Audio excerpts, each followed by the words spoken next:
Train Sim World 6 was announced in the July 2025 roadmap, but it was a soft announcement, in a sense, and we still have to wait until the next Dovetail Direct livestream for the full details. In any case, something came up involving the Peninsula Corridor route and accompanying Caltrain locomotive add-ons, and I wanted to share my 2 cents on the situation. For context, Caltrain is a commuter rail service in the state of California. It runs from San Francisco to Gilroy, a distance of 77 miles, but the TSW version only goes as far south as San Jose. The base route was released in August 2019, and it has received 2 subsequent locomotive add-ons, namely the MPI MP36PH-3C in February 2020, and the EMD MP15DC 1 month later. The only Caltrain stock included with the base route is the EMD F40PH-2 CAT locomotive and gallery coaches, along with the Union Pacific EMD GP38-2 and a small selection of freight wagons.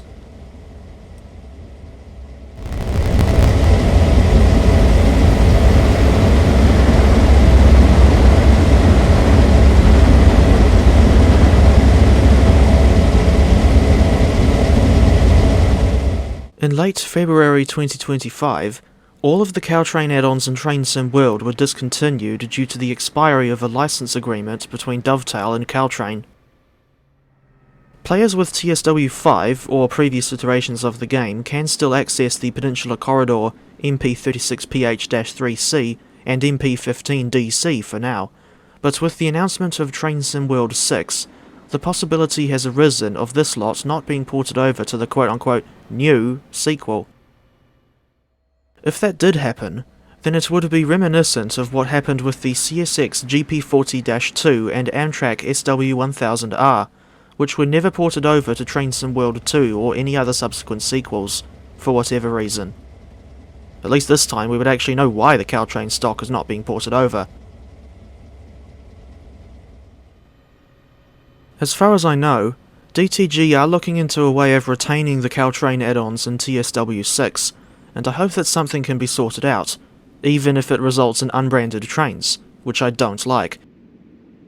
But it'll be very annoying if the Caltrain content doesn't get ported over to TSW6, because players will no longer be able to use that DLC, the DLC that they paid for, if they decided to upgrade to TSW6.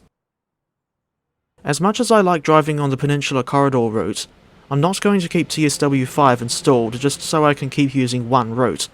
That's a very inefficient use of disk space. Now I don't mean to sound like a conspiracy theorist, but I wonder if that big sale DTG put on for Peninsula Corridor, prior to its discontinuation, was done as a trap for young players, so to speak. If anyone who bought the route, along with the MP36PH-3C and MP15DC, in that sale upgrades to TSW6 later down the line, they will only be able to use the Caltrain DLC for a matter of months if it doesn't get ported over. It's almost as if Dovetail knew that the Caltrain DLC might not be ported over to the quote-unquote new sequel, but still wanted to try and wrangle a bit more money out of the players anyway. To be clear, I'm not trying to say that's definitely what went on. It's just what I suspect may have happened.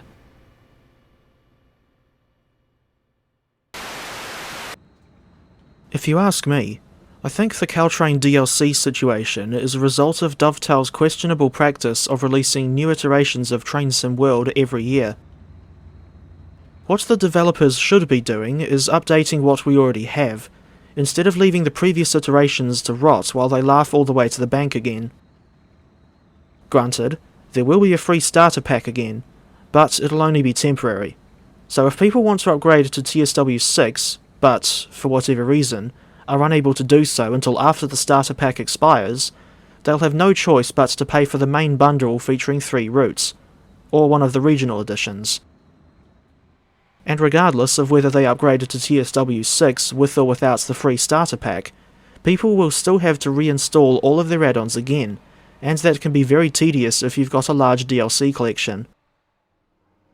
If the silly sods from Chatham abandoned the practice of annual releases, then I don't think we would have situations where DLC featuring a specific train company faces the possibility of not being ported over to the next sequel. There's loads of different companies whose branding appears on trains in TSW, so there's every possibility of a repeat of the Caltrain situation in future, if any of those other companies decided to end their licensing agreement with DTG.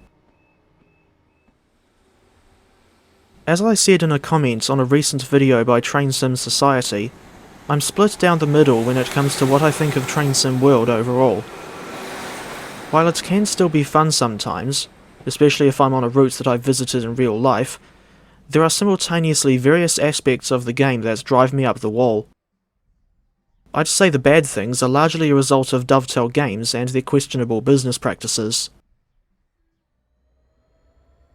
As much as I like playing and reviewing Train Sim World content, I still wonder how much longer I'll be able to tolerate Dovetail's nonsense before finally giving up on this mess of a game. In any case, this has been my thoughts on the Caltrain situation in Train Sim World 5. If you've got your own thoughts on this situation, feel free to share them in the comments, and until next time, thank you all for watching.